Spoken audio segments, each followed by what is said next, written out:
Chok Ryujum is a brave warrior who literally slayed 300 assassins alone while being cornered at the edge of a cliff. The guy wreaked havoc for 4 straight days, continuously piling up the dead bodies of anyone who dared to come closer to his mistress, whom he's been protecting with his life.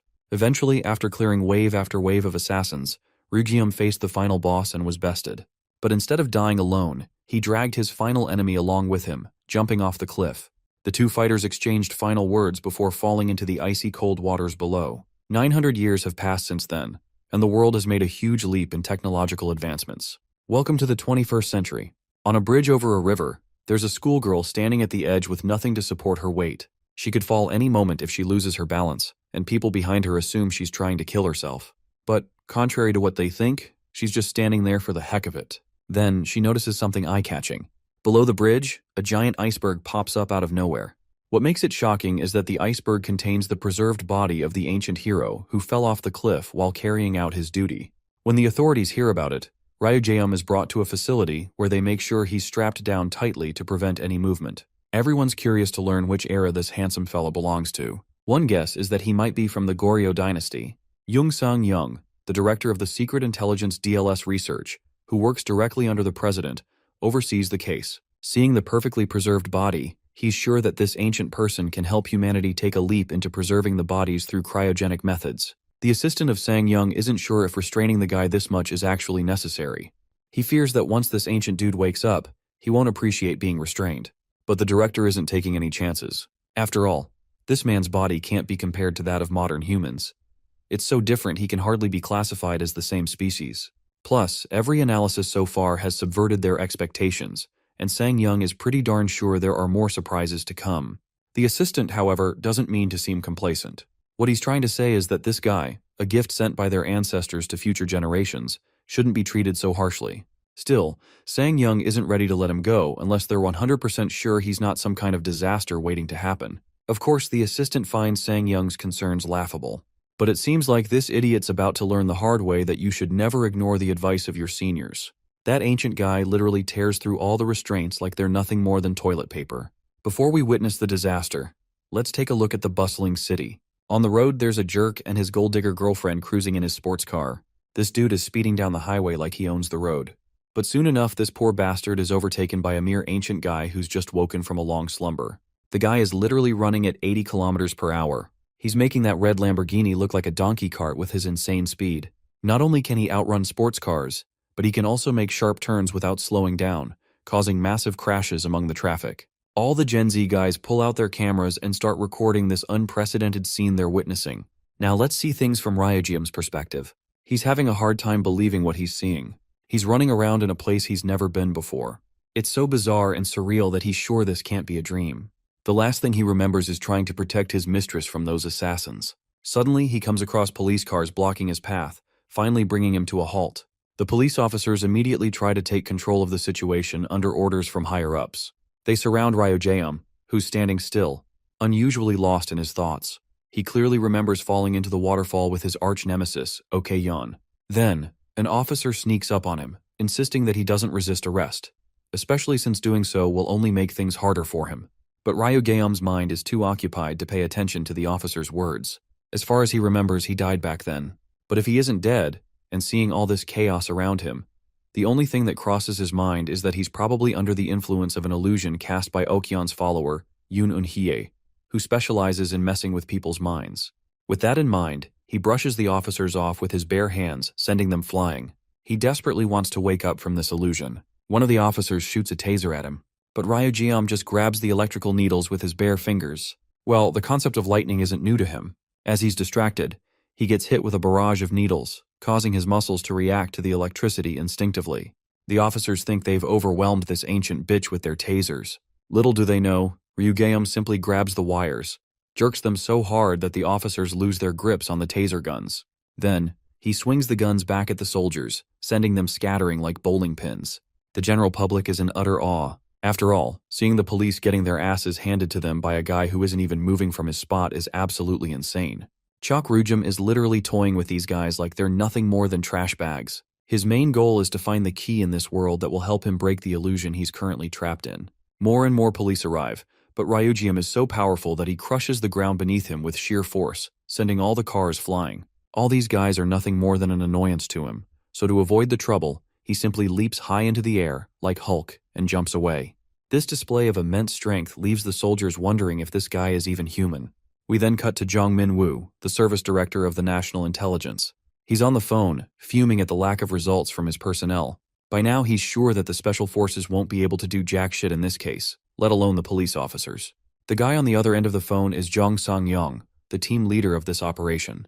We saw him at the facility before. After witnessing how this ancient dude broke through the restraints and wreaked havoc, he agrees with the director. Director suddenly calms down when his senior, sitting in the back seat, takes full responsibility for everything happening, admitting that it's his fault. He's confident there's nothing to worry about. After all, they're dealing with an ancient dude who's supposedly powerless against modern weaponry. As he says this, the main highway is packed with military vehicles, tanks, military Hummers, even helicopters filling the sky. Seriously, with all this military power, they're treating our guy like a Godzilla-level threat. Anyway, Ryujium stands at the top of a building, completely surrounded. Even the rooftop is swarming with armed police forces. Now that these guys are challenging him, he's ready to show them what he is made of. But before initiating the fight, he grabs a broomstick as his weapon of choice. Yeah, he's made up his mind. He's gonna give these guys a run for their money with nothing but a broomstick. One of the soldiers shoots a bullet right near his feet, thinking it'll intimidate him. This officer's sure that an ancient martial artist like him won't be able to go up against a gun. But it looks like Ryujium is about to prove him utterly wrong. Before the showdown can start, and we witness the chaos that follows, the president himself decides to show up and meet the guy. Once the president steps onto the roof, his concerned security detail warns him to keep his distance. As the representative of the country, Kang Ji-kan has personally come to meet this relic of the past. He tells the officers to lower their guns. Of course, being the ancient guy he is, Ryujium catches on that the president likely has the standing of a king. First, Ji-kan expresses his apologies from the bottom of his heart for how they've treated their guest from the past. Since Ryujium isn't aware of his surroundings, the president briefs him about how this current time is the future, and the place is South Korea. But before going any further, the president extends his hand for a handshake. He wants to escort Ryujium to a better place before they talk more. As the president holds out his hand, Ryujium just stands there, unmoving. Every officer watches carefully, trying to predict his next move. But Ryujium subverts everyone's expectations when he swings his stick, aiming to slice the president's head off. As far as the ancient guy is concerned, the president might be the key to breaking out of this illusion. The officers immediately go bonkers, locking their aim on his head. Miraculously, the president is still alive and orders everyone to cease fire. Meanwhile, Ryujium is convinced that it's not Yoon Eun-hee's doing. You see, she was the greatest illusionist in Goryeo, so there's no way she'd create an illusion where his enemy doesn't suffer. Reflecting on those fights, Ryujium knows that what he felt during his encounters with the officers didn't seem like an illusion. So, with everything in mind, the only conclusion he can draw is that this place is real. The scene cuts to the president's safe house, where a lavish spread of food is served to Ryujium. But before indulging in meaningless pleasures, Bro wants to confirm where he is. The president claims it's a secret base, a designated place for meetings like this. He insists his ancient guest indulge himself, as all the food has been prepared according to the current era's traditions and tastes. Since Ryujium isn't taking the initiative to dig in first, the president takes it up on him and takes the first bite. While eating, he asks if Ryujium still has any doubts that he isn't in the future. Of course, Ryujium is smart enough to figure that out. By now, he is pretty darn sure that he is indeed in the future. The president is glad to hear that he understands. Now, it shouldn't be hard for him to understand that the reason he's able to move after being frozen for so long is due to modern medical technology, something that wasn't possible back in his time. Ryujium recalls the time before he died. The poison in his body was already spreading, and he was further pierced by his arch-nemesis. Since he's the only one left here, it means all his enemies have already fallen. The president continues his rant. While he's not sure if Ryujium will be willing to accept the terms, the president wants to be generous enough to offer him support to help him adapt to this place. But in return, he wants Ryujium's cooperation. It's nothing too demanding, just a simple request. To clarify, the president gestures to the director of national intelligence, and the guys quickly turn on the TV. A news reporter reports the sighting of the super strong guy. Not only is he matching the speed of cars, but he was even seen flying around. The common people have already started to connect the dots, suspecting the guy they saw flying around in the city is the same person who was found in the Han River Glacier. There are rumors spreading that the person causing chaos in the city is this same individual, and people are even calling him a superhuman. Then, the reporter announces the latest news. It was all part of a movie production, and the movie director wanted the highest realism possible. Basically, the government has staged the entire news report to convince the public that the bizarre sightings were just a performance. They can't afford to let the truth get out. People aren't ready to know about a being like Chok Rujiam. After all, he's a frozen person, capable of surviving through centuries. If they experiment and study this situation, the president believes it could lead to incredible advancements. Many countries have tried to achieve this before, but so far, they've only failed, because they lacked the crucial thawing technology. But now, Chok Rujiam has appeared as their hope. So the president asks Chok Rujiam to cooperate with them for the sake of the country and future generations. But Chok Rujiam flatly says no, without a hint of hesitation. Of course, the president is left speechless, while Chok Rujiam proceeds toward the exit. As far as Chok Rujiam is concerned, it's bold of the president to assume he has any intention of living in this era. Since words aren't enough to convince this ancient warrior, the president decides to go with Plan B. The officers quickly line up their needle guns, aiming at Chok Rujiam, and begin bombarding him with darts. The darts strike his back precisely, but he doesn't even twitch a muscle. While Chok Rujiam may have stopped taser guns before, the director is sure this guy can't withstand tranquilizers strong enough to knock out an elephant. Well, the director may be right, but Chok Rujiam doesn't even let the darts pierce his skin. A thick layer of aura surrounds his body, preventing the needles from touching him. His inner aura accumulates in his hands, and in an instant, he sends the officers flying in all directions, as if they were nothing more than lightweight fuck dolls. This little display of power serves as a reminder to this persistent president not to pull this stunt again. Despite this, the president still isn't willing to let Chok Rujiam walk away that easily. Next up, enter a group of officers armed with electrical batons, surrounding Chok Rujiam. Without hesitation, they charge at him. But Chok Rujiam moves so fast that the officer attacking him misses completely. The other officers close in, but one guy thinks he's finally got Chok Rujiam zapped with his baton. But before the baton can electrify him, Chok Rujiam vanishes in a blur just like an afterimage. He's moving so fast that he's leaving a trail of silhouettes behind him. At one point, the foolish officers realize they're no match for this guy. He didn't even attack, despite being up against armed opponents. The only thing his opponents can do is watch as he walks away unscathed. The president, after receiving the news of their failure, is having a hard time believing they lost to a single man.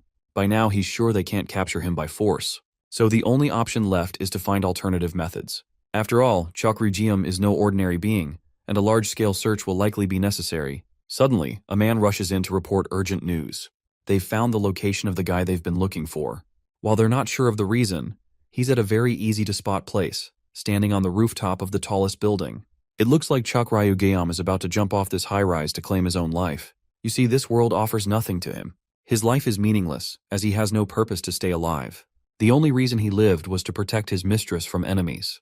But now that there's no mistress to protect and no enemies to fight, there's no reason for him to exist. He wishes he had died when he fell off the cliff all those years ago. As he begins to descend down, something catches his eye. A face on a billboard grabs his attention instantly. It turns out, the face on the billboard looks exactly like Okyeon, his final enemy, someone he was supposed to take down. His eyes widened in shock as his memory flashed back to the time he faced off against Okyeon, a villain who placed his family members in an illusion to kill each other off brutally before his eyes. Manhwa and Okyeon worked together to fully commence the era of destruction upon Goryeo as everything went up in flames. The bodyguard boasted a determined glare against his nemesis, Okyeon, who enjoyed torturing the swordsman and promised that he would flatten the world. Okyeon is single-handedly responsible for everything. Even though our boy was confident that he'd killed the guy in their final battle, it turns out the bastard is still alive in the future. This changes Rujiam's perspective on things. The existence of his enemy in return gives his life a meaning, a purpose. Extending his hands pointed towards the ground, the man exerts so much pressure that he breaks the fall and plants his feet on the surface. There's a lot he didn't know about, and he was determined to find out. The scene cuts to President Jikun losing his marbles after hearing that our boy jumped from the tallest building he could find. But the fact that his body is nowhere to be found is even more frightening than the first news he received.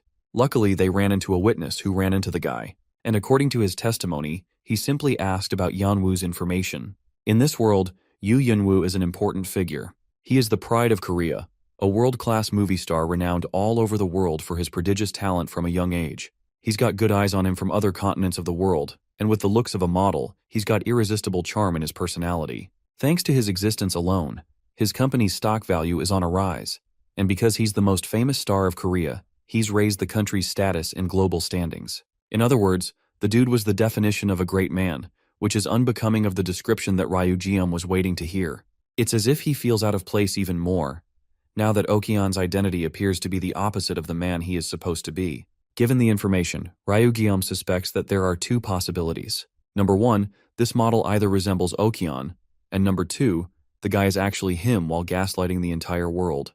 And for some interesting reason, Ryujium is desperately hoping that it's the second possibility. Feeling the urge to meet him, he requests the kid to take him to Yanwu, which is obviously an insane request to a normal kid who obviously can't contact a celebrity like that. Even the kid is out here thinking if he's found some kind of dumbass for asking that question. To the kid's horror, however, Ryujium is not in the mood to fudge around. The dude exerts so much pressure that it shatters the glass of every screen. Ryujium demands an answer from the kid, desiring a way to find Yanwu. The kid thinks he's about to get killed if he doesn't give him an answer, so he finally confesses hearing the model travel overseas a few years ago. Ryujium realizes that this means his target has already crossed to a different country. Let's pay a visit to the land of freedom, America. Here, the model is having a nice lunch when suddenly he gets whacked in the damn face by buff Kanye West over here. Speaking gibberish in English, the American man demands he leave the place. Turns out that this is supposed to be just a movie scene that they're directing, so it's all chill. The director is a bit annoyed that Yanwu hasn't been in his element lately, and it's taking him longer to adapt to scenes. To make up for the fact, the confident model, with his already swelled-up face, requests the American to hit him on the other side too. The scene is scheduled to be redone when suddenly the chandelier unpredictably breaks and topples down. Buff Kanye won't be able to release another album if it hits him, but luckily the Korean model swoops in to save his life in a critical moment. The staff immediately rushed in to check on their condition. They weren't expecting something like this to happen. Thankfully, they're both safe, and no one got hurt. Well, except for Yanwu, who injured his arm for the most part. At the hospital, they're shocked to find that Yanwu wrecked his body just to save the other guy. Also, for his courageous act, he received a ton of gifts from everyone to speed up on his recovery. Yanwu thinks it's a good idea to share these gifts with the generous hospital staff members instead. He also apologizes for messing up the film schedule thanks to his condition just now, but they're just happy he didn't get injured too much. Also, it comes to Yanwu's attention that filming isn't an important thing right now, especially when he hears shocking news. Back at the Blue House, President Jikon bids farewell to everyone, only to find our boy waiting for him, having bypassed top-tier security levels with ease. Jikon recalls being terrified yesterday, as only 9 hours ago, our boy showed up to his office like Batman. He came to accept the offer of cooperation that he rejected earlier. Only this time he's got one condition paired alongside it. Handing him a photo of Yanwu, he requests the president to help him find someone reliable, who can easily meet him in the same room as Yanwu. Jikon's ready for anything as long as he promises full cooperation in return. Ryujin observes that the gesture of shaking hands out of trust didn't exist back in his era, but he shakes his hand anyway. Back to the present, Jikon learns that Ryugeum urgently wants to see Yanwu, but it won't be easy since they're so far away from him. The scene cuts to the part where they actually reach Yanwu's place of stay. The model is shocked to meet the president and the person he's brought alongside him. Yanwu introduces himself in kind, while Ryugeum is high on guard, because it's time to see whether this guy is truly Okion or not. Jikon learns that the model sprained his arm recently from an injury. Ryujin is way more willing to meet him and extends a hand. The celebrity is initially shocked to find the same guy from the news up here in front of his eyes. They shake hands properly while Jikon suggests they sit somewhere comfortable. But that's not the important part. The important part is that our boy is practically crushing Yanwu's hand with his insanely strong grip. But to his utter shock, this guy isn't even leaking a trace of chi from his body, appearing like an ordinary human. Disappointed, Ryugeum apologizes for his intrusion. Jikon tells the two to get comfortable while he goes away to tend to the bathroom. Though he's going away as an excuse, he's already set his men on standby in case some shit goes down. The room is cleared until only 2 of the men remain sharing a table across from each other. Though he's enjoying his tea, Ryugeum is severely depressed, realizing that this guy only resembles Okion's facial features. In the end, it seems like he's alone in this world, until Yanwu announces Ryugeum's name, getting up close to whisper his shock of seeing him alive. To Yanwu's surprise, the bodyguard who he presumed to be dead turned out to be alive. Ryugum is so ready to throw hands at this point that he unleashes a violent aura to warn Yanwu, questioning if this was all a game to the bastard. In the end, Yanwu is just a false identity for the man underneath. It's always been Okion, which leads to only one explanation. And it's that Okion must have obtained some kind of skill allowing him to mask his Kai levels in the open. Ryujium's concerned just how early this guy returned to the future before him. Okion tells him right away that killing him here would be meaningless, so he shouldn't release his murderous intent out in the open. He judges that Ryujium is only just adapting to this world, while Okion is already a part of it and has blended with it. Ryujum asks him direct questions about how he came to the future, but the clever Okion maintains his secrets. Getting to his one and only concern, Ryugeum questions the one person he truly cares about. He wants to know if the girl he was assigned to guard also came to the future like them. But Okion's in the mood to mess around with our boy's feelings, so he gives him a half-assed answer like it's supposed to be a riddle. Done with his bullshit, our boy literally exerts so much pressure against the table that it knocks Okion and his seat all the way back into the world. From the looks of it, Okion's unwilling to cooperate, so Ryugeum has decided he'll find his answers on his own. He stares down at Okion, who is emerging from the rubble, reminiscing and questioning if this was the reality they once shared another life in. However, Okion's grown really confident from that last attack from his opponent. It's as if he can sense that Ryugeum hasn't yet fully regained his strength. Before their little dance begins, Okion stops him to alert Ryugeum about the special barrier of illusion that he's placed in. With this in place, the rest of the world won't see them recklessly fighting each other, and instead it will appear as if they were catching up like old friends. It's funny, but bro really cares about his reputation to keep that up, even as a villain. Okion dashes right in, but our boy immediately points out something shocking. He wasn't facing Okion at all. Ryujum crushes a pine cone in his hand and states that he's going to find out the truth for himself. He remarks that despite having hidden his ki in his normal state, this guy actually leaked some of his ki while defending himself, which revealed to Ryugeum that he wasn't Okion at all. The woman harboring the disguise of Yanwu suddenly reverts back to her original state, clearly impressed that he was able to piece together the truth with one encounter. Do you guys recall Yunun Hai, the chick that was nearly responsible for making our boy end the president's life earlier? Yeah, meet Itachi's sister over here. The perspective goes back to the final day of the rebellion, where he clearly recalls Unhai falling to her death after being sliced open. He was confident that it was all over for her, so this is just strange. Unhai laughs at his confusion, and reveals that the real Okion is actually quite an important figure in this world. She was taking on his identity as Yanwu because her boss is busy managing other meetings for his plans, and in today's report, she's more than happy to tell Okion of Ryugeum's return. Also, gauging his powers from earlier, she thinks she can easily beat Ryugeum here, which is why Itachi's sister goes for a shadow clone jutsu to gang up on our boy. But she forgot who she was dealing with, because he easily takes down one of the clones with ease. He's done hearing her run her mouth.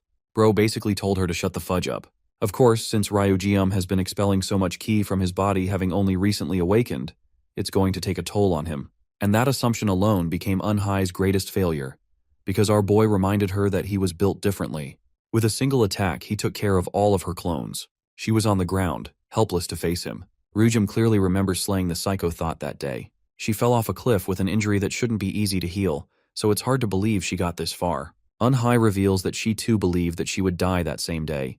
But upon opening her eyes, reality became different for her. She was in the future, looking clueless in front of a man wearing a nice suit with ashy hair. He was Okion, and he was already helping her adjust in this new world. This means that Okion was the first to wake up among them, and since he is her superior, Unhai doesn't want to give up until the end. She nearly catches Ryugeum's eye with her sharp stab, but our boy counters her just in time, pushing her away with a heavy blow. Unhai is practically unable to continue the fight, while Ryugeum walks to her, reminding her of how pitiful she looks when she says that Okion actually saved her life. Unhai had only been here for a month, but that's not what Ryugeum is concerned about. He wants to know when her body initiated the process of decaying. She doesn't know where he's going with this, so he rips her shirt off, revealing rotted flesh underneath. Ryujum adds that Okion never actually saved her at all. He merely used a spell to keep her alive for a while, until she eventually meets her doom after being no longer of use. Unhai goes batshit crazy in response, roaring at him for saying such ridiculous things. Ryujum understands that she's never heard of this technique, but in his eyes, the verdict is clear. She's just a tool in Okion's plans. Also, he entertains her by thinking about why he's making her do all of this trivial work. It's because her worth isn't beyond that in Okion's eyes. Yeah, this is ending up a nightmare for Unhai, who is traumatized to realize she's going to be 6 feet under the ground soon. However, there is a way out, a way that Ryugeum only knows. He will have to inject a chi that is different from the chi that is spoiling her body, and he shows her how it's done by infusing some of his own chi to revert the infection. This is confirmed to Unhai that her master was planning to kill her off quietly. Ryujum concludes that either he or Okion can use the infusion technique, so she's going to have to make a choice, to take a side. Realizing that it's come to this, Unhai remarks that she wants to live and asks for an order from Ryugeum. Okay, I definitely thought she would end up dead like how it goes for most stories, but this is a really nice change. Ryugeum reveals that her objective is to act like a double agent from now on. In the next scene, Yeonwoo comes crashing out of the door, begging to be saved from the Ryujeom. He alerts the president and urges that they leave immediately, much to their confusion. The president is frightened at the notice of a dangerous person inside the room and wonders what the hell just happened. Going inside, they discover Ryujeom, who has completely trashed the entire place. He apologizes for making a mess and offers compensation in whatever way he can. His excuse? It's that he was testing things out. The president isn't worried about that immediately, and instead asks if Ryugeom is doing okay in his mental state. As for Yeonwoo, they're concerned about him too, wondering if he got hurt somewhere. In fact, Eun-hye is kind of pissed to find our boy appearing so unstable like that, especially when it's unusual for him to be this way. Bro's acting skills can get him an Oscar apparently. Anyway, he wants to have a real conversation with Eun-hye soon, discussing their goals regarding Okyeon. The perspective shifts back to the past, where the young swordsman was told of his one and only duty. He was supposed to draw his weapon to protect the important people around him. Bodyguards were meant to protect them with their lives, and he was often reminded that his life didn't matter nearly as much as the person he was assigned to protect. At the same time, since bodyguards lived to protect someone else, they were unusually strong-willed and undetermined to die. Ryujum wakes up in the lab, where the researchers are on red alert, finding his condition suddenly appearing more unstable than ever before. He tells them he's okay, but he wants to know how long the research will go on for. The president tells him to take it easy as they can always continue another time. You know, the president is really starting to grow on me, because he's giving our boy the respect he deserves instead of treating him like a slave. Ryujeom prefers continuing the research another time because he's got to uphold an important promise to someone. Right in the next scene, the model-like Eun-hye sees Ryujeom, stating that he arrived later than she anticipated. She can tell that someone is following him, but it's okay, since it's only one of the president's watchmen. They decide to discuss their plans over food, but Eun-hye is a bit shocked that he's so comfortable ordering so many drinks at her expense. Bro tells her to keep quiet because he's the one supposed to carry out the questioning here. And then he starts off by covering Okyeon's backstory, who basically outsmarted him in their final encounter. Okyeon is a member of the family that he was assigned to protect. It was long believed that Okyeon met his death in an incident, but no one could have assumed that he faked his death in order to plan a rebellion. Eun-hye shares that he's a man of many secrets, while she just followed his orders without question. Since she can't answer that question well, Ryugeom asks if there's anyone else from the past that came to the future. To her knowledge, Eun-hye, Okyeon, and Ryujum are the only ones. Out of her own curiosity, she went neck-deep into finding records of anyone else, but ended up finding nothing. Ryugeom learns that Okyeon is actually overseas at the moment, while Eun-hye is a bit put off that he's about to go meet him in the condition he's in. The fact of the matter is, Okyeon has grown considerably stronger from the past. Our boy appears uninterested in her yapping and stops her, but it's actually because he sees something that makes his eyes widen in extreme shock. The real Yeonwoo, or should I say the real Okyeon, is coincidentally staring at the two of them from outside the restaurant. A smile forms on his face, with Okyeon realizing that the world has gotten more interesting from this revelation. Ryujum gets up, calling their meeting fruitless and pathetic. He wants to add more conditions to her role. Now that he's seen the guy in person, something important reawakened inside Ryujeom. He had been so blinded by his feelings of exacting revenge that he completely brushed away the one thing that mattered to him the most. Ryujum tells her that he strongly believes in the girl's survival, the one he was assigned to protect. Even though this is quite a ridiculous statement from Eun-hye's point of view, who already looked for documents. Ryujum's master's words ring loud and clear inside his mind. His one and only duty is to protect the one that was assigned to him, and following that iron rule, he's going to locate his lady first. Eun-hye reminds him that it won't be easy to look for her, as she doesn't even recall her face. But our boy is either a simp or a goddamn machine with the way he picks up a pencil and starts sketching her face out to its finest details. Having served her for life, this should be easy for him. Until this fucking goofball reveals the drawing and plot twist, this shit isn't Picasso's work at all. The scene cuts to Choi Seun. Her friend is a bit annoyed that she left without her. Also, she's the same girl from the beginning of the story who wanted to end her life. Aside from that, Seun's background is that she's basically a hit in her school. A model with a fan club full of weirdos and nerds shooting out of their league thinking they're gonna hit it like LeBron. And because of those showerless creeps, Seun's friend is a bit worried about her. Her friend is at the same time jealous of Seun's massive attention spark in her school. While they're casually talking, Ryugeom and Eun-hye locate the two young girls from a distance. Eun-hye is actually pretty stumped by the smartphone technology, remarking how it's an incredible sea of information. What a great time to be alive. Back to the story. Ryugeom is really glad they're making solid progress here, having initially assumed it would have taken him up to a year to get to this point. He tells Eun-hye to be quiet because they're here to observe her, when suddenly a bunch of creeps gang up on the two young girls. These PDF files looking like skin crawlers over here are trying to get Seun's attention, even demanding a hug from her out of their obsession. But with the way they're approaching the two girls, Seun's face is struck with horror as the two ugly scumbags act like she owes them a favor for being her fans. Ryujum and Eunhye are watching from a distance, realizing they should intervene soon. And now for a lore drop on his lady. Dandelion is the first word that comes to his mind when describing her innocence. A petite and innocent girl who wept relentlessly, despite belonging from a rich family. Every time she gets sick, her condition is beyond comparison. She was the definition of someone who needed to rely on someone else for a safe existence. Ryujum leaps in right as ugly King Kong over here is trying to hug Seun. Eunhye bats an eye on the Seun's friend. And in case you guys were somehow thinking that Seun was Ryujum's lady, you are wrong. It's her friend. And she wasn't weak. Not in her past life and not even now. She was his master. Ryujum walks up to her and she slowly approaches him.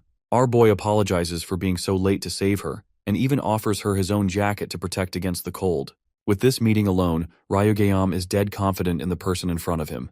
But to his utter shock, the chick bolts right in, stinging him with a powerful uppercut in the abdomen. Ryujum clearly wasn't expecting that, and neither was I. This chick's not a damsel in distress, she's a weapon.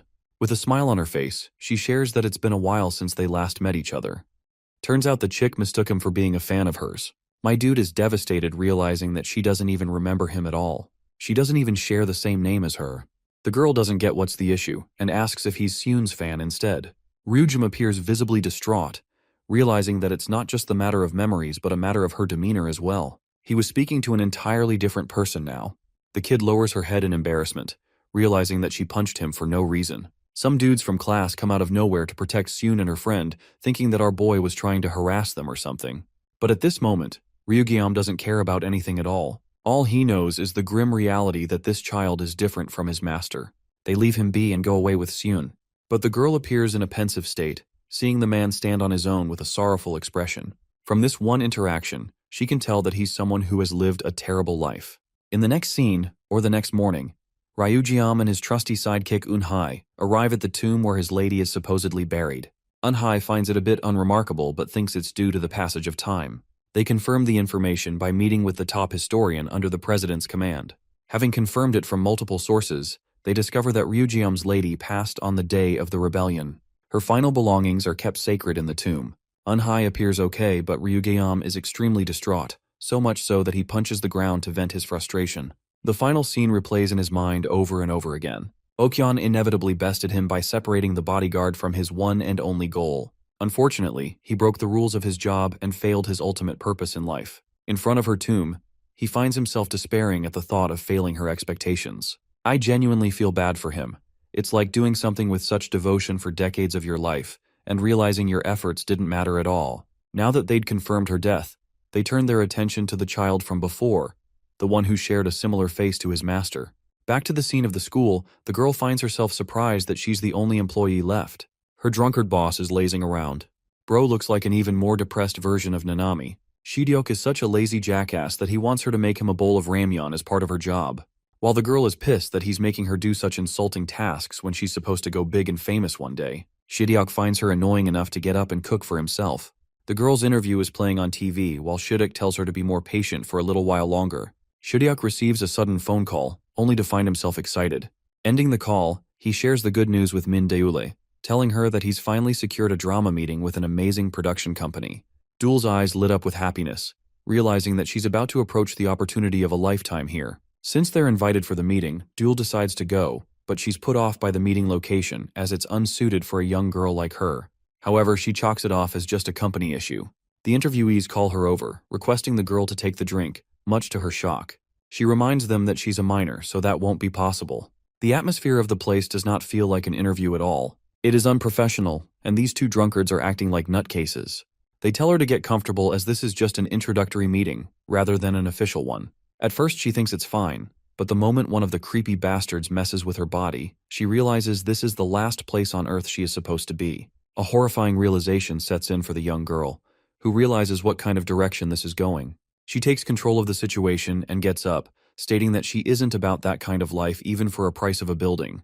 But that didn't matter anymore, as only moments afterwards, she fell to the ground as a victim to the drug that was mixed in the water. With her body immobilized on the ground, she realizes they fooled her by spiking the water too. As for Shideok, he's been so depressed that he became desperate. They think he's probably smiling reading the script right now.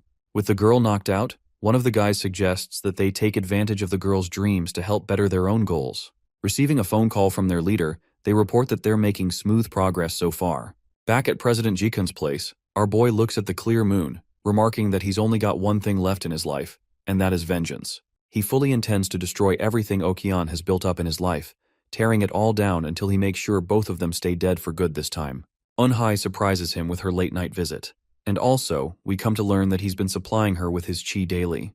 And I definitely don't mean the birds and the bees that you guys are thinking about. She's come to inform him about some interesting news, though it's not regarding Okian, but the girl who appeared just like his lady. Having sparked an interest in Dula, Eunhye began an official investigation tracing back any links to her. She shockingly reveals that just like Ryujiam's lady, this girl also belongs to the Min family. And that means she's a direct descendant of the person he failed to protect. Having tailed her around for a while, Eunhye learned that she's currently in a bad situation and needs help. Even after what she said, Ryujiam doesn't give a flying fuck about a descendant. He goes back inside, showcasing no interest at all, not in someone who wasn't even his own master. Eunhye is a bit annoyed by his reaction, even though she went through the trouble of tracking the girl down meticulously. Upon receiving a sudden phone call, she realizes she must hurry. Inside, she feels as if Ryujiam should simply abandon the girl if he finds her boring. Sitting in silence, the depressed man recalls seeing a memory of the one he cherished the most. She gave him many different reactions, until the day of the rebellion came. Sensing that his lady will be threatened, he told her to evacuate safely. But she asked him a final favor, requesting that whenever she looked back at him, he should be there to support her. That visage compared to Dula slices inside his mind. Too many thoughts are confusing the young man, who has fully convinced himself that the girl isn't his master. Dul has nothing to do with him, so why should he care? Also, he thinks that there must be someone out there who is already trying to protect her. Let's go back and visit Nanami again, who has received Baeksu as a new hiring recruit to apply for the position of manager. To Baeksu's shock, he immediately becomes manager on the first day without even an interview. After all, this guy doesn't really care about the fact that Baeksu is a newbie. With that, he bids the guy farewell, recalling that after Duel, he's the only employee here. He's got a surprise ready for her, and wonders how the meeting went for her. Receiving a call from his boss, the white-haired dude is pissed as hell. In the few moments he was away to the bathroom, shit went down and the target escaped. His idiot underling tried touching her body and ended up getting his shit rocked for it. And now, since the victim has escaped, they're going to be under heavy suspicion by the police if the matter is reported. However, the bowl cut over here thinks that the girl shouldn't have gone far, considering she is still under the effects of drugs. And their suspicions are correct. Dul is barely able to walk, assisting herself against the wall to walk. Unfortunately, she lost her phone back in the room, otherwise she could have phoned the police. The poor girl can't even perceive the hallway, while the men quickly chase after her to catch her. Begging for her legs to move, she keeps on going, knowing that it's her only chance to get out alive. The moment her hand reaches the door handle, she is flung to the back as the men catch up to her. Bowlcut over here wants to hurt her, but she's already looking depressed. They're a bit shocked by her insane mental fortitude for having endured for this long. No longer caring about what happened, they decide to take her back. Suddenly, the ground starts shaking. Bowlcut can clearly sense it, until the entire building begins to shake. Realizing that it's a strong earthquake, the girl senses an opportunity. The lights are out and they can't see anything. To her surprise, the door is also open. Because our boy has already made his way inside. Back at the president's residence, he received a note from Eunhye, still not knowing why he made the effort of coming all the way here to save the girl's life. In reality, he could have always ignored her, so he doesn't know why he's here. Without complicating the answer too much, Ryugeom accepts that he wanted to do a good deed.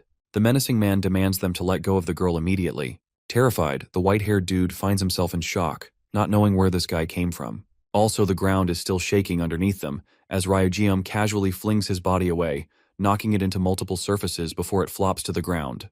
Next up is Bowlcut's turn, who is probably about to piss his pants in shock. Ryugeom, with a threatening glare, demands that he let go, and unknown to himself, he just doesn't understand why he feels so angry. Bowlcut runs the heck away after seeing another human before his eyes get treated like a damn training dummy. He's so afraid that he runs all the way to his car and tries driving away, only to get stopped by Ryugeom, who adds that he never told the scumbag to leave. Bowlcut drags himself out of the car, while Ryugeom questions what they did to the girl to make her unconscious. So he wonders if he should kill him if he's not getting any answers. Asking one final time as he shoves the car away with sheer aura, he questions if they poisoned her. And if so, Ryugeom wants an immediate antidote. Bowl tries to explain that the girl is simply drugged and will wake up soon. But this man isn't looking for cheap answers as he makes a sandwich out of the dude's hand. Ryujeom gives him a bone-chilling warning, threatening to break his neck if he finds out that he's lying. Bowl doesn't even know what's going on as numerous men suited up like government agents come to defuse the situation. Turns out it's a security team and they tell the kid to run away. Ryujeom tends to the girl's condition, but the emergency team's leader has a different plan in mind and wants to assume custody over the child. They don't even introduce themselves to Ryujeom and simply order him to hand over the girl or else they'll use force. But our boy is ready to throw hands, imploring them to go ahead and ducking try. Recalling their first interaction and how he helped her just now, Ryujeom believes that he should be the one to take responsibility over her. He tells them that he's the child's manager, even if only for a day. The bowl-cut kid is talking to his boss and learns that he's the one who sent the bodyguards over to take control of the situation in an emergency. But when the kid reports that they weren't expecting to run into Duel's manager, his boss is surprised. Focusing on Ryujeom and the bodyguards, they demand immediate verification to prove his connection to the child. Countering their demand for authentication, Ryujeom asks the security members to prove a way of trust for him to hand over Doles safely. Internalizing his thoughts, he doesn't trust these guys at all, believing that they have suspicious intentions. One of the security dudes tries to attack him, but Bro eats a kick in the gut and then gets pushed off with a palm strike. With his body on the ground, Ryujeom wonders if he went too far. The leader of the team is done acting nicely and signals his team to jump our boy. But this isn't about to be Jujutsu Kaisen, because Ryujeom casually beats the ever-living crap out of them with a variety of different strikes until he's the victor. As he's going away from the remaining team, Ryujeom senses a feeling that he wasn't ready for. The leader of the security team steps in to take the fight, and finally the girl wakes up at last. She has no memory of the security team members, so he tells her to close her eyes for a second and charges up a powerful attack. Within a flash of a second, the team is flipped over to its head, as they're all knocked out like bowling pins with Ryujeom's explosive lunge. The girl is too stunned to speak. Her only reaction is the factual admittance that he's an unbelievably strong human. In the next scene, she's safely returned to her boss, who comes to realize that he made a major mistake by sending the girl alone without anyone to care for. He didn't know this would happen, and was fooled by the company just because it shared a big name. Even though she appears to be fine, it's clear that this situation has clearly affected the girl. Though he assumed it was a good opportunity at first, it could have ended really badly for Dule. Pissed as hell, her boss is in the mood to kill the crap out of the ones who hurt his employee. But his very own employee points out his ridiculous approach. He couldn't just fight against a giant company. And though she wants to expose the bastards for what they did, it's simply unrealistic as they're weak. In this circumstance, no matter how much they raised their voice, they would lose. That's why she didn't want her boss to go on and start a meaningless fight. Instead, she's more than happy to pay them back later in the long run. Instead, she thinks it's more important to thank a certain someone for helping them out. Dragging his ass out to the disinterested Ryujeom, she lets the boss take the conversation. Though he wants to compensate our boy, Ryujeom really doesn't care about anything other than sweet drinks. The girl has become an immediate fan of this guy for being really good at fighting. She thinks assigning him for the manager's position would be excellent, especially since they've run into each other before. She wonders if the girl he mistook her for is also as pretty as her. Apart from that, the boss is out here interviewing the man and learns that he's practically jobless right now. While Dooley is shocked by what he's doing, because in the boss's point of view, both of them look perfect together, so he straight up offers him a job to work as the manager. And well, back in class, Dooley gets praise from Seon for having boarded a big production company, not knowing the kind of shit show that went down the other night. Dool speaks about the details and explains that it didn't work out. Feeling dizzy, she draws away and nervously asks for a favor to give her some trade secrets. This kind of private request has Seon a bit on the fence, but thanks to her overly nice personality, she accepts wholeheartedly. She's ready to answer any questions when a group of delinquent bitches comes around pushing them out of the way. This is the Ojanil gang, but thanks to Seon's personal managers, they're scared off from engaging in anything serious. Saiwon believes that getting a manager is crucial for situations like these. Choosing someone reliable is more important than choosing someone strong, as that person should be dependable. The word dependable reminds her of the man she recently became acquainted with. Ryugum is observing the cityscape at night when Eun-hai arrives to serve him. Bro is a bit too harsh on her because he points her out for being late every time. Also, since she's late often, he wonders what kind of personal schedule she has. Eun-hai refuses to talk about that and questions why he called her. Bro just wants to know about the celebrity manager role, something not even this chick knows. Receiving a sharp glare from him, she explains that a typical role of a manger involves checking on the celebrity's condition and taking care of negotiations in their stead. Basically, a caretaker who always looks after them. Now that she's spilled the beans, she wants to know why he asked. Ryugam explains that he's got himself a new job as the manager of Mindyule, which comes as a roaring shock to her, especially when this dude was hard on rejecting her the other day. She even curses him for having a change of heart, and suspects that this would happen in the end. Apart from that, he got to know about something interesting from the girl. Back to the emergency team, he reports to his leader about the unordinary man and how became responsible for mission failure. Meanwhile, Ryugam reveals to Eunhae how he fought a bunch of guys trying to save her life. But from one glance, he could tell that these guys were different. He struck them with chi, and they were still capable of getting back on their feet. Back to the scene of their naked ass boss, Bro chucks a fist so hard that it sends the team's leader into the wall, reminding them that they're also unordinary humans. The fact that they failed this mission is the height of embarrassment. They can't afford to slip up on this mission with how important it is.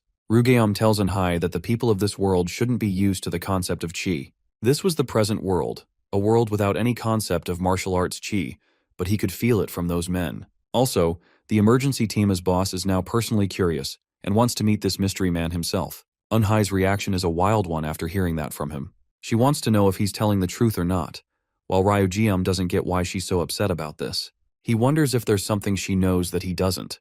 Eunhae's eyes widened in horror, recalling how Okyeon told her that internal chi no longer existed. So this means it's impossible, but this only adds even more proof of Okyeon using her like a tool. Remembering her meeting with the Okyeon of the present, she learned that the world changed considerably over the 8 centuries they weren't around. The average human body lost one of its core functions.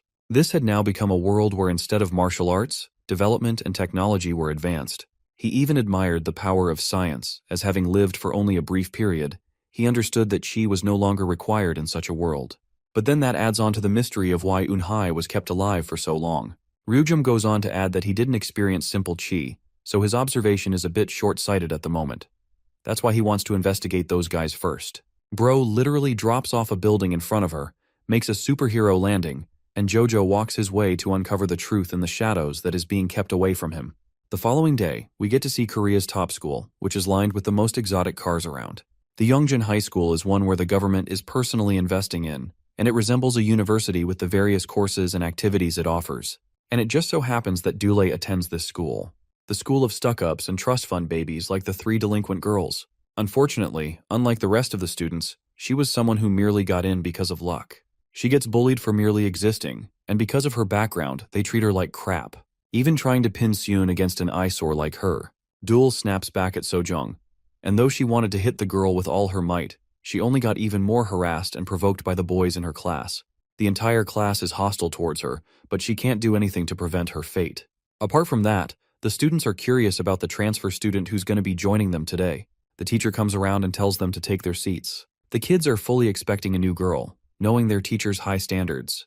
But to everyone's astonishment, most importantly Dule's, it's our boy Chok Ryugeum, looking dapper in that uniform. Let's go a few steps back and see his meeting with the president. He made a request to join the school and reasoned that his curiosity about this world makes him want to pursue a path of knowledge. The president then goes on to appoint the director of the National Intelligence Service to take care of this request on his behalf. So long as his age wasn't an issue, he could join. And guess what? Our boy's now a part of class, and he's got all the girls simping for him. Even the boys are admiring his good looks, believing that he's a future star or an actor. Janelle puts them aside and introduces himself and compliments the guy's physique. Returning a bone-chilling response, Ryugeum shares that he gets the gains by taking the heads, or in other words, slashing people. The funniest thing is that the geeky nerd who told him about Yanwoo many days ago is also a part of this class. And that kid is practically shivering here. Janelle laughs in Ryugeum's face for acting like some kind of anime character. The wimpy kid is out here quivering though, afraid that this guy might go hyper and destroy the whole school. Ryugum funnily glances at him, and also sees Dule gesturing to him to come outside of class for a talk. So he goes there, and gets a hearing from the girl for attending the school. She can't believe he easily made his way in and wants to know more about his identity. However, before coming to this school, Ryugeum was strictly prohibited from revealing his identity. My boy was media trained for situations like these before entering the school, so he shares the answer he was told to give, stating that he joined through a special admission. At the same time, he's her manager, which is a similar job to bodyguard. Knowing that those dangerous men are gunning for her, he wants to be near her and protect the celebrity. However, she's a bit put off and reminds him not to do that kind of stuff during school, as both of them will get in trouble for it. She thinks it's better to act like total strangers in the school. and she shies away from reality, because she wasn't really a celebrity just yet. The chick is out here getting swooned, but her man is like Batman and vanishes in an instant. Let's cut to a different scene, where one of the nerdy kids is getting bullied for his lunch money. You know, the typical bully situation. Anyway, this kid is relentless and doesn't want to hand over the money, so he eats a really painful hook in the gut for disobeying orders, knocking the daylights out of him. Janelle's tyrannical control over his class causes the rest of them to shiver in fear. Walking his way here, our boy wonders what's going on. The reason he disappeared in an instant was because he felt a trace of chi coming from nearby. Janelle's got the kid on his knees collecting the money. The wimpy kid explains that Janelle has a policy of collecting taxes from everyone. He treats this as his playground and is allowed to do whatever the fuck he wants because he's got a strong family background. The easiest way to describe him would be king. And as you can guess, the word king is quite the trigger for our boy, who is genuinely disgusted at the pathetic weakling of a sight that Janelle is, despite being the king. But his bold words just now were heard by Janelle and the rest of his goons. Of course, Regium, being the polite gentleman that he is, apologized for upsetting the king. Janelle thinks he's threatening to rise up in the hierarchy in the class ladder. His goon thinks he's more than enough to handle a guy like Ryujium. But Janelle is personally pissed and straight up pushes the guy away, showing his jaw, asking for a clean hit on the fist. Yeah, famous last words right here. Ryujium sincerely asks if he's ready to die, which may seem like an exaggeration to others, but this guy really means it. Pissed that he's still showing off, Janelle prepares a punch to hit our boy. The wimpy kid can't believe that they're going at it already on the first day of his transfer. Suddenly, the teacher comes chiming in, ruining Janelle's fun as he was about to start a fight. He's told to keep these matters outside of school. Janelle reminds Ryugeum that he's going to make his life miserable from now on, which is such an empty threat coming from a coward like him. Bro is out here acting like he's going to destroy Ryugeum. Meanwhile, our boy is looking at him in confusion. That day, during lunch break, Ryugeum requests to sit with a group of students.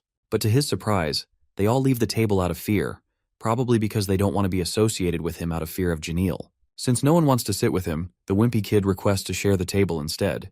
So they talk and eat a meal together. Our boy is a bit surprised why everyone's afraid of him. The wimpy kid reveals that he's basically marked from now on by Janelle and his goons, which means his school life is about to be hard as hell. This guy tortures people until they're forced to leave school. And that's the reason they're all ignoring him. However, the kid also doesn't know why Ryujiam didn't beat the daylights out of Janelle, knowing that he could have. Also, he wants to make something clear about the first time they met. He could already tell that the dude was strange, so he amusingly asks if our boy is some kind of superhuman from a different time, which is scary at how accurate the kid's prediction is. Anyway, the teacher roars at the new transfer student, intending to share a conversation with him. They go to a separate room, with the teacher asking him trivial questions about the school experience. Ryujium responds that he doesn't find the teachers helpful or to his liking, since they don't exactly uphold high morals like they used to. Of course, our boy knows exactly what's going on here and why the teacher brought him here, so he tells Unhai to drop the act. Our favorite baddie returns to her normal face and becomes shocked to learn about traces of chi from the school. Unfortunately, neither of them can conclude who the chi belongs to. That's why our boy intentionally tried to cause a scene, attempting to force someone to use chi in that situation. It was a good opportunity that was ruined because of the teacher. But apart from that, he's confirmed one other thing, and it's that martial chi still exists in this world. Also, Janelle is currently beating the wimpy kid, which is only going to make it all the more satisfying when our boy beats him black and blue. The kid is told to strip his shirt and strike him back. The kid hits softly across his shoulder, looking traumatized as ever. Janelle points out Junho's terrified face and delivers a crushing swipe, rocking his body. The goons are watching their leader fiddle around with his new pet. Also, they recall seeing Ryugeum at the cafeteria speaking to Junho, which is why he's being punished for it. With the rate it's going, Junho's destined to take off his pants. But then, the glasses boy from before swoops in to stop him. He's the class president, and he's decided to take action after sharing a meeting with Duel, who was disappointed in him for taking a knee to the bullies. That meeting returned some of his resolve. The only reason the class president stayed silent up until now was because he wanted to maintain a peaceful life for his future. But now he's done staying silent. Bro literally goes Superman against Janelle and is about to destroy him when Ryujium appears out of nowhere to block the attack. With this, he's confirmed something. Ryujium then goes on to verbally murder Janelle's existence by saying that he's not a king but a bastard with the way he's handling things. This provocation causes Janelle's men to sweep in and attack the transfer student. Recalling his meeting with the president, he was strictly told not to cause any trouble. That was his promise, and that's why he doesn't do anything except stand in one place. Recalling his conversation from Junho, he asked the kid why he associated himself with a troublemaker who was marked. The kid responded with a timeless proverb that the strong always protect the weak. He always viewed Ryujeom as a strong person physically, but in a way, the transfer student was weak when it came to adapting to the school. Okay, the really beautiful part about this sequence is how even the weak-looking kid is situationally strong from the perspective of the school, and he's helping Ryujeom, who is having difficulty adapting. I love the way the author handled that. Let's go back to the fight. Janil's underling ended up hurting his own hand after trying to hit our boy, and then he kissed the floor as our boy flipped him over. Ryujim reflects that his original old self is also weak in some ways. The kids are shocked seeing this dude knock out 2 guys in an instant. Turning his attention to the cowardly Janil, he questions if the king is ready to put on his best performance. Tension building up in his body, the psychopath Janil goes batshit crazy as he swoops in for his punch. The funny thing is, that stupid performance didn't matter, because all Ryujeom did in response was use a forehead flick to send this dude flying into the next world. Bro is so bored he doesn't even look at him while doing that, and calls Janil pathetic on top of that. A verbal and a physical beatdown in one. Janil's forehead has birthed an egg as he rests defeated on the ground. Ryujim is bored and thinks that Janil is clearly unworthy of the title of king. Instead, the class president is more of a worthy contender. Recalling the punch he stopped earlier, Ryujeom understands that this guy is trying to restrain his powers to an unfathomable level. Park Minguk is the target they were looking for, the one leaking traces of martial chi. Lashing out strongly against the new transfer student, Minguk questions what he's hiding. Neither of the students can interpret their conversations.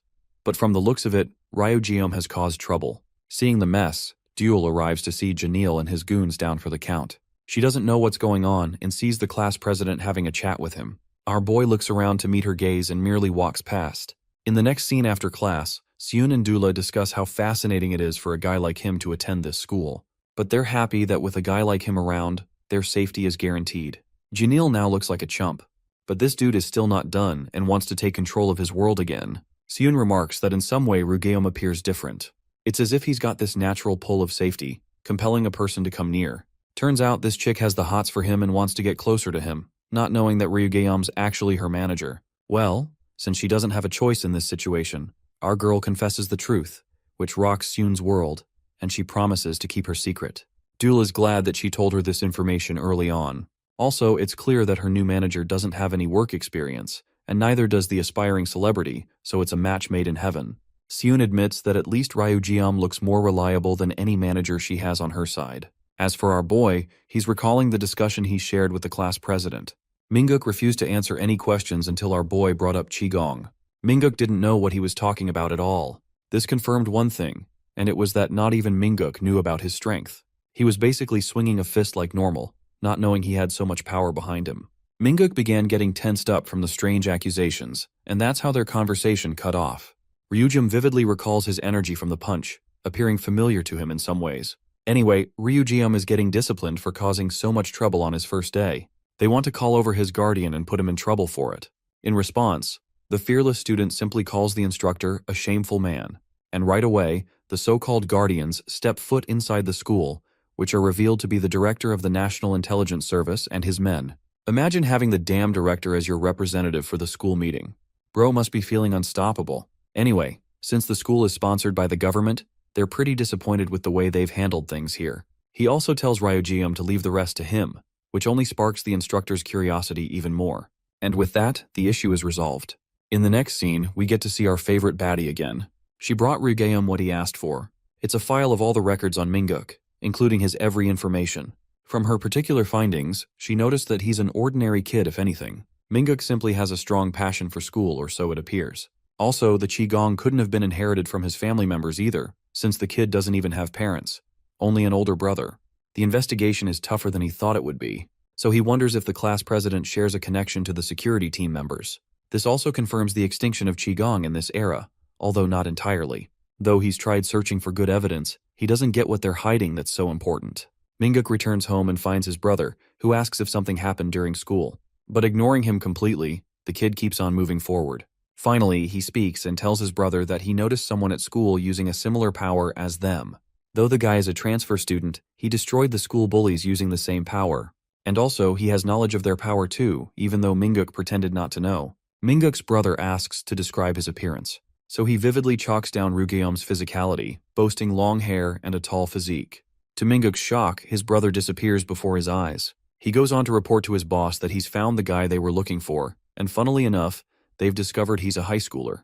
The boss found himself initially upset because of what happened, and their mission failed because Minguk's brother wasn't around to make sure they succeeded.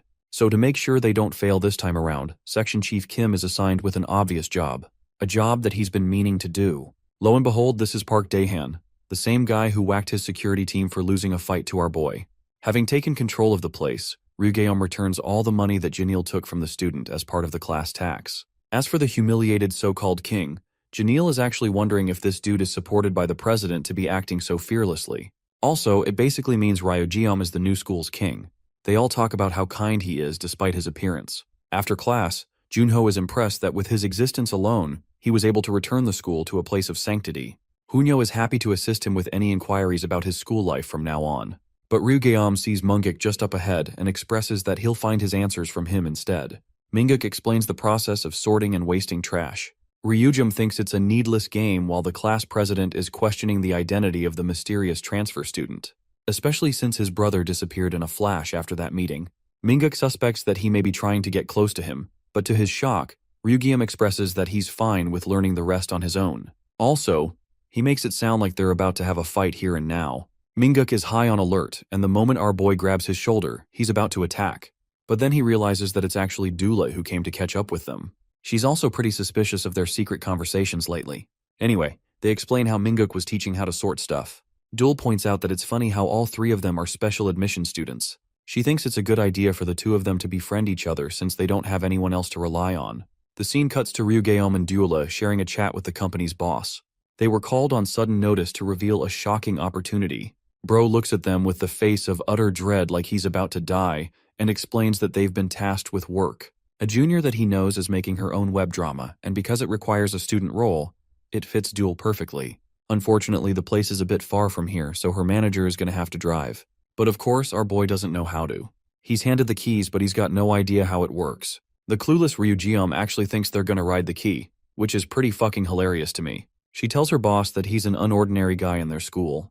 And that seems to be a bad thing apparently, because they haven't signed a proper contract to get him for the role of manager. Dul recommends they depart right away, so their boss allows them access to his card, allowing them to take care of their expenses.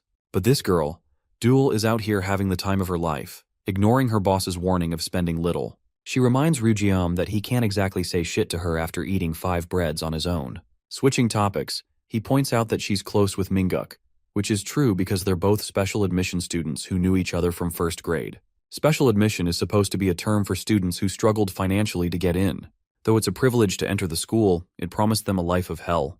The class president is a resilient man, however, and he's influenced by his brother who works in security. But Dooley's a bit upset that he's asking about the other guy, and not her.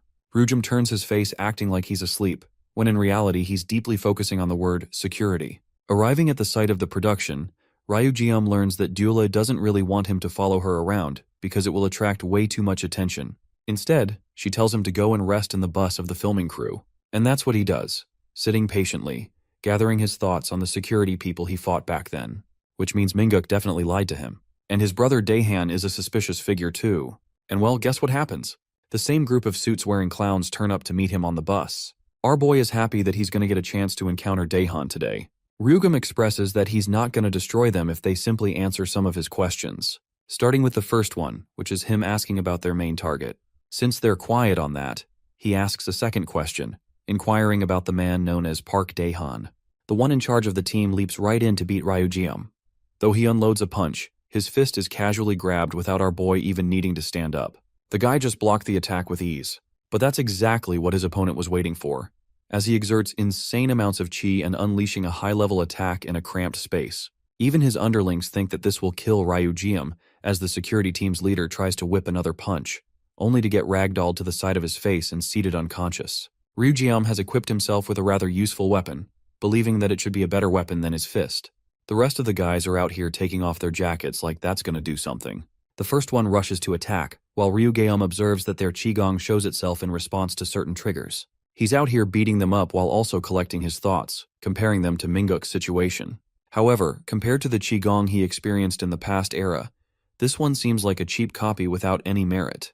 That's why he's casually destroying these chumps without breaking a sweat. And with all of the men defeated, Bro casually sets them on their seats, making it seem like they were sleeping. Though he observed them to be weak in their qigong, the same isn't the case for the guy approaching the bus. Ryujin gets out of the bus to confront the man wearing a sleek black suit.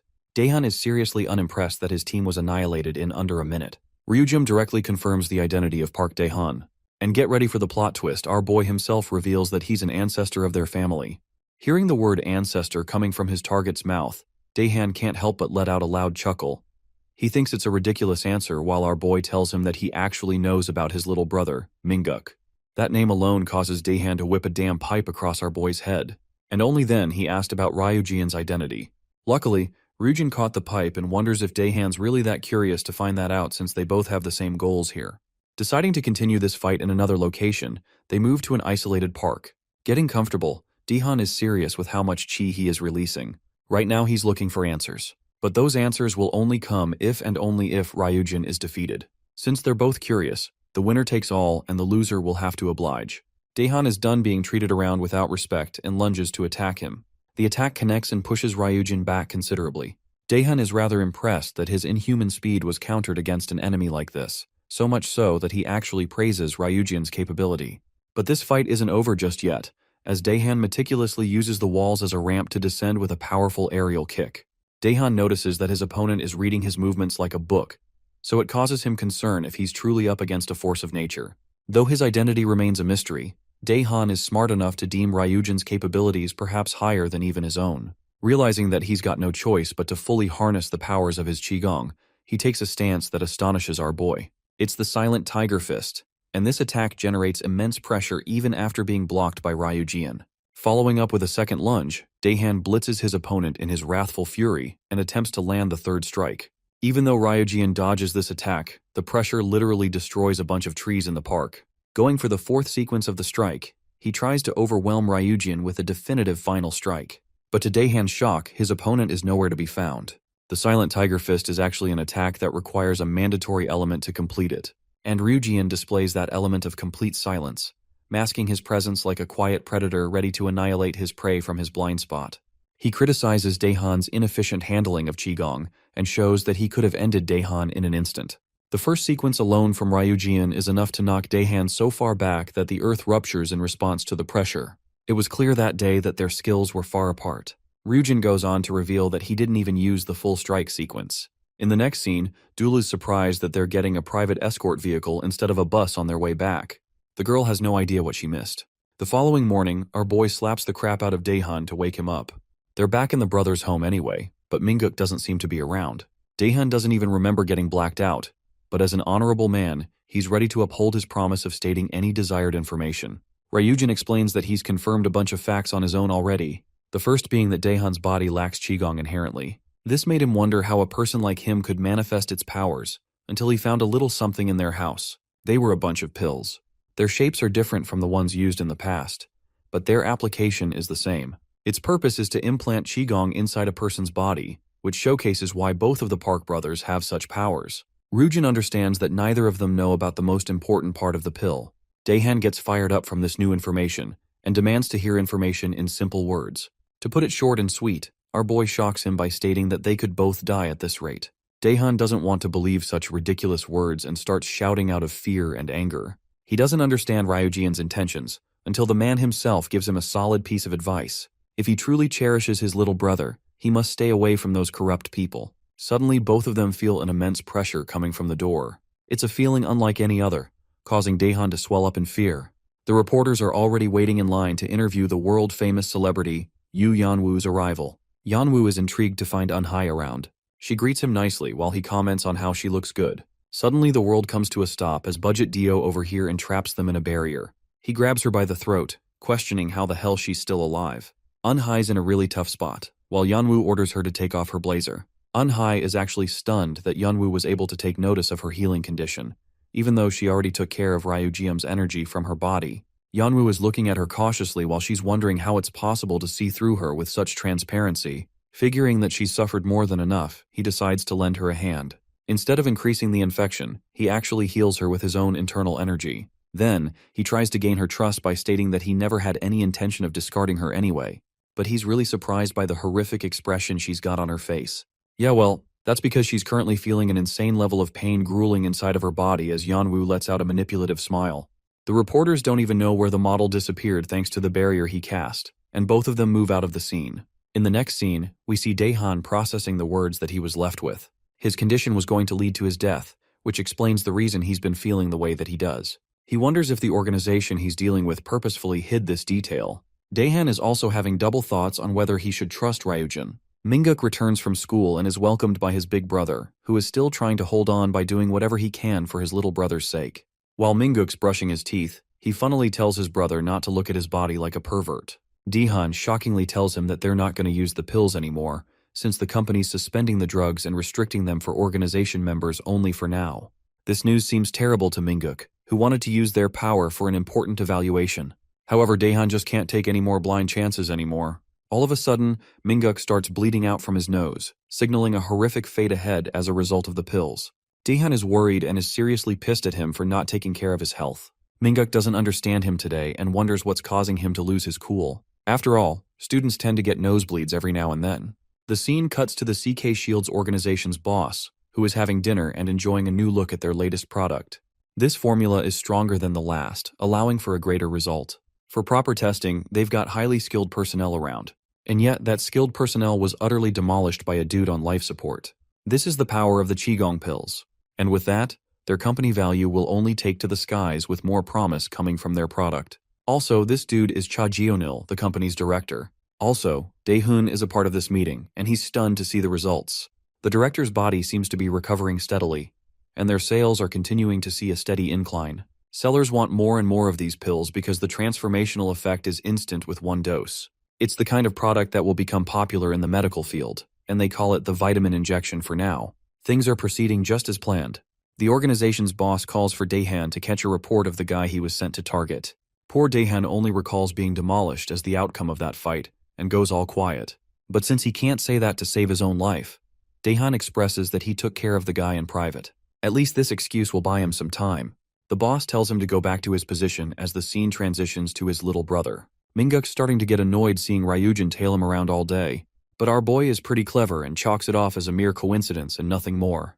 In reality, he's been keeping an eye on Minguk, but lately hasn't noticed any traces of chi so far. Ryujin's attention is focused outside when he sees Janil beating the crap out of Junho again. He's punishing the little kid for what Ryujin did to him. Junyo's tossed to the ground and reminded of the reality he's always going to be a part of. His goons are staring down their boss kicking Junho to the ground. Until Dule comes along, stopping them shitless because they thought it was actually Ryujin. Turning to meet her gaze, Janil walks up to her, ready to slap her in the face. And well, that's basically the biggest mistake of his life, because it causes Ryujin to sweep right in and stop him.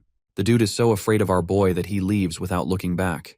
Ryujin tells Dule that she was too reckless just now, and he also can't tell why she's constantly a victim of bad luck and dangerous things. Also, he's finding himself with a shift in priorities after discovering the pills. More important things take precedence now, so he won't be able to pay attention to her or guard her like he used to. But Ryujin also fears the possibility that something bad might happen in his absence. That's why he misses his old colleagues the most, who he could trust with his life.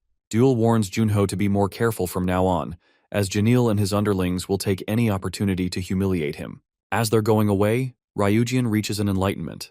He could perhaps humiliate Janil forever, rendering him broken beyond repair. And because of that, he tasks Junho to beat up Janil all on his own, which is basically like saying go and beat Superman. Ryujin stands firm on his ground and believes that this is the right way. And since he doesn't have colleagues in this era, he's willing to share his power with the person he trusts to make a new one.